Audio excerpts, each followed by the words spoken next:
But if you close your eyes, does it almost feel like nothing changed at all? And if you close your eyes, does it almost feel like you've been here before?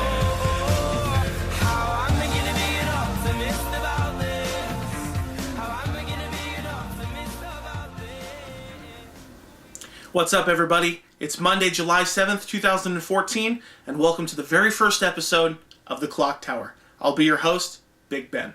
Thank you so much for taking the time to sit down and watch the very first episode of The Clock Tower. I'm so excited to be able to do this, to have the opportunity and the forum like YouTube to be able to just sit and talk about film. Film is my passion, okay? I love it. Movies, television shows, everything about it, the creativity, the fact that you can live someone else's life with them, you know? I absolutely love it. What I'd love to do over the course of, well, however long I feel like doing this, I'd like to review and give my opinion on movies and television and anything you're looking for. For the first couple episodes, probably I'll be coming up with the ideas of which ones to do. But as soon as you guys feel comfortable, please comment. Let me know and say, hey, do this movie, or hey, I'd like to do this one. I'll be more than happy to take your guys' opinions and give you what you're looking for. That's my desire, to be able to help you.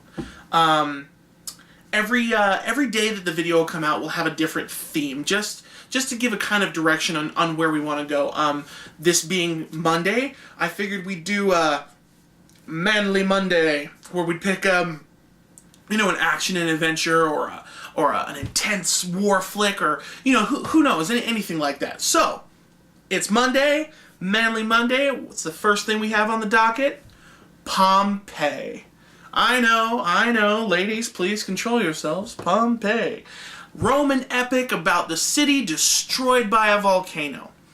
Now, for those of you who don't know, it's a true story, which, if you're watching this, I would certainly hope you knew that. Pompeii was a city in ancient Rome that was near Naples, Italy, okay? And this town was nestled at the base of Mount Vesuvius, which, as I'm sure you know, was at the time a very active volcano. Very loud, very noisy, very scary. Had not erupted yet. In 79 AD, Vesuvius blew her top and just absolutely destroyed the town of Pompeii.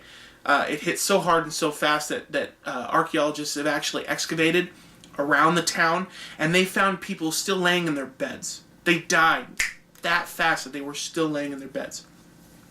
Now, the film Pompeii leans a little more towards the dramatic Hollywood creative license aspect of it. While still historical, obviously it has its own opinions on itself. Directed by Paul W.S. Anderson, who I am a huge fan of. This guy has directed things like the original Mortal Kombat movie, the first Resident Evil Afterlife, as well as Retribution, Death Race, Alien vs. Predator. Not only that, he's actually written a lot of these films, including Resident Evil Apocalypse, Extinction, Afterlife, Death Race 2, Alien vs. Predator. Check this guy out on IMDb, Internet Movie Database. It'll blow your mind how many good movies out there this guy's been a part of. Especially one of my personal sci-fi horror favorites, Event Horizon. You sci-fi buffs out there, if you know this movie, you know I'm talking about cinema gold. We'll get to that later. Pompeii is a weak choice, in my personal opinion, from Mr. Paul W.S. Anderson. It was written by Janet and Lee Batchelor, who have done quite a few other things, actually. They actually wrote Batman Forever, which, if you don't know what that one is the third in a line of 4 stemming from Tim Burton's Batman. Val Kilmer played Batman. It was the first time Chris O'Donnell was introduced as Robin. They wrote that one, and that wasn't too bad. Pompeii, however, let's jump right in. The story centers around the main character by the name of Milo. Milo is a Celt who was taken as a slave when he was a little boy. His family was massacred by the Romans. Big surprise there, they did that a lot. And sold into slavery, and he becomes a gladiator. We've seen this before. To be specific, Ridley Scott's film, The Gladiator, starring Russell Crowe, disgraced Roman soldier, turned slave, turned gladiator. You know the story. It's all about revenge. And that's kind of the way that they lean, that Paul W. S. Anderson leans towards this in Pompeii.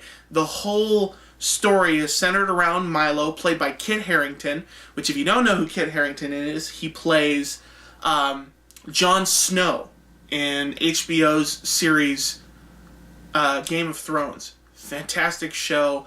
I absolutely love Kit Harington in the show. I love Jon Snow's character.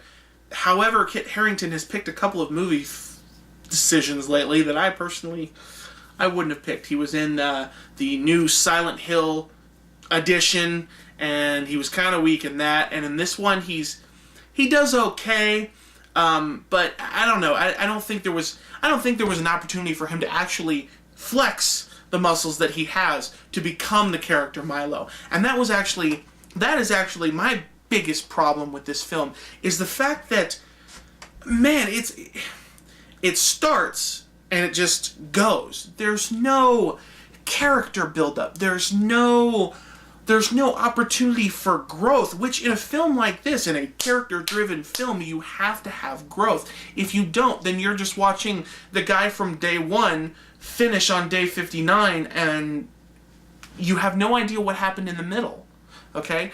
And what, in my personal opinion, and again, this is my opinion, Paul W. S. Anderson and the Bachelor couple took some of the best parts of Spartacus, Blood and Sand, the very first season of the Starz television show Spartacus, and the best parts of Ridley Scott's Gladiator, and kind of smushed it together and let it free in an hour and 27 minutes. Now, Ridley Scott took 2 hours and some 30 some odd minutes to tell the story of Gladiator. Spartacus, Blood and Sand was a complete season. There was character development. But in this storyline, Paul W. S. Anderson didn't take the time to build the film. It went, and it was over. That was it. I'm sitting here looking at the TV like, well, what happened with this? And how did they do that? And where did they get here? Like most films nowadays, you've got the forbidden love story, which is played by the ever so beautiful Emily Browning. Such a sweetheart. She really is. And she plays the daughter of the governor of Pompeii, and Kit is a Celt slave who's not a Roman, and he's lower than dirt. If you knew anything about the Romans and the way they treated slaves, it's like America 1776, if you know what I mean. So you have this forbidden love story that has no time to culminate. She meets him. The very next day, they run away together. Then the very next day, he fights in the arena, and the movie's over. Meanwhile, they're going back and forth on each other like this. They've loved each other since time forgot. And it's always the same thing with these forbidden love stories. I love you. I love you too. Nobody'll like it. No, they won't. Screw it. Let's get together anyway. That's really the whole love story. That's it. And then, spoiler alert, everybody freaking dies at the end. You knew that anyway. That's like sitting in the middle of Spielberg's Lincoln and going, oh my god, I didn't see him getting shot at the end. How good was that movie? Another time. So, you've got Kiefer Sutherland as the main bad guy. He plays Corvus, who's a Roman senator, and he's just a schmuck. You know what I mean? You have this vision in your head of a Roman senator as a guy who commanded armies, as a general, a man who fought toe-to-toe, sword to sword, spear to spear against the barbarian hordes of Britain. And he sounds like a weenus. Kiefer Sutherland gives him this really weird lispy accent that honestly makes it seem like he's playing a the Roman senator from Monty Python's Life of Brian. You can't take him seriously. He's a huge joke through the whole thing. I don't understand where he went with it. Carrie Ann Moss plays the mother of Emily Browning's character, and I haven't seen her in anything since the Matrix movies, but she's always a hoot and a half. And it just, the whole film just didn't go anywhere. It didn't. It was, I think once you finally see Milo grown up, I think the whole movie spanned 4 days. Maybe 4 days. And then it was over. Everybody died at the end. Big sad hoopla, blah, blah, blah, blah, blah, blah, blah. Thin roll credits. All in all, I was very disappointed because, like I said in the beginning of this video, I'm a huge Paul W.S. Anderson fan. I love Kit Harington. I expected more, and it just wasn't there. So, out of 5 stars, I'm only going to give it a 2. What I'd like to do with these videos, I know I didn't explain this earlier, is each star will represent a certain level of whether or not I think you should see it. 1 star is don't even bother borrowing it from a friend. 2 stars is borrow it from a friend if you can. 3 stars, get it from Redbox or Netflix, but don't pay extra for it. 4 or 5 stars, you might want to look into buying it. It's not bad. As far as this one's concerned, 2 stars. If you know somebody who was who didn't look too much into it and ended up buying the film, borrow it from them for free. Make sure they'll drive it to your house. Don't even waste the gas on the movie. I don't mean to harp, but it just wasn't that good. It was weak, and to be perfectly honest, it missed. It really missed. So that is my review of the movie Pompeii by Paul W.S. Anderson, starring Kit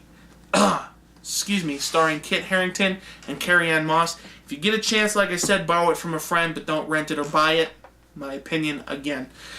Thank you so much for watching the very first episode of The Clock Tower. I hope that you will stick with me and see all the others. I'm really excited to be doing this with you guys, and I really hope that you enjoy it as much as I do. Have a wonderful week, and we'll see you next time. Be sure to like, subscribe, and leave a comment if there's something you want me to review. Take care.